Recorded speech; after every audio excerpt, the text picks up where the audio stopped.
ইরানের সর্বোচ্চ ধর্মীয় নেতা আয়াতুল্লাহ আলী খামেনি নিহত হয়েছেন বলে নিশ্চিত করেছে ইরানি সংবাদ মাধ্যম।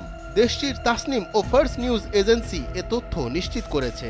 সরকারি টেলিভিশন চ্যানেল IRIB তাদের প্রতিবেদনে বলছে, ইরানের সর্বোচ্চ ধর্মীয় নেতা শহীদ হয়েছেন। ইরানকে সমুন্নত রাখতে এই মহান পণ্ডিত এবং যোদ্ধা তার জীবন উৎসর্গ করেছেন।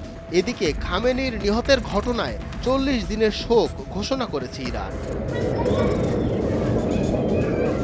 28 ফেব্রুয়ারি সকালে খামেনির প্রাসাদকে লক্ষ্য করে হামলা চালায় ইসরায়েলি ও মার্কিন সেনারা। তারপর রাতে ইসরায়েলি প্রধানমন্ত্রী বেনিয়ামিন নেতানিয়াহু প্রথমে খামেনি নিহত হয়েছেন বলে জানান। পরে যুক্তরাষ্ট্রের প্রেসিডেন্ট ডোনাল্ড ট্রাম্পও জানান খামেনি নিহত হয়েছেন। সরকারিভাবে ইরান প্রথমে খামেনির নিহতের তথ্য স্বীকার করেনি।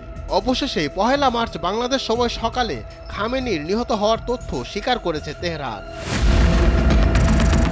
ইরানে ক্ষমতাসীন শিয়াপন্থী ইসলামিক প্রজাতান্ত্রিক সরকারের সর্বোচ্চ নেতা হিসেবে সামরিক বিভাগ, বিচার বিভাগ, রাষ্ট্রীয় গোয়েন্দা বিভাগ সহ দেশটির সর্বক্ষেত্রে আয়াতুল্লাহ আলী খামেনির প্রভাব ছিল অত্যন্ত গভীর এবং সর্বব্যাপী।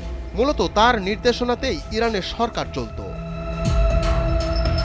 1979 সালে ইরানের তৎকালীন শাহ মোহাম্মদ রেজা শাহ পাহলভীকে হটিয়ে ইরানের জাতীয় ক্ষমতা দখল করে শিয়াপন্থী বিভিন্ন সশস্ত্র রাজনৈতিক গোষ্ঠী, শাহ বিরোধী রাজনৈতিক দল এবং কমিউনিস্ট দলগুলো।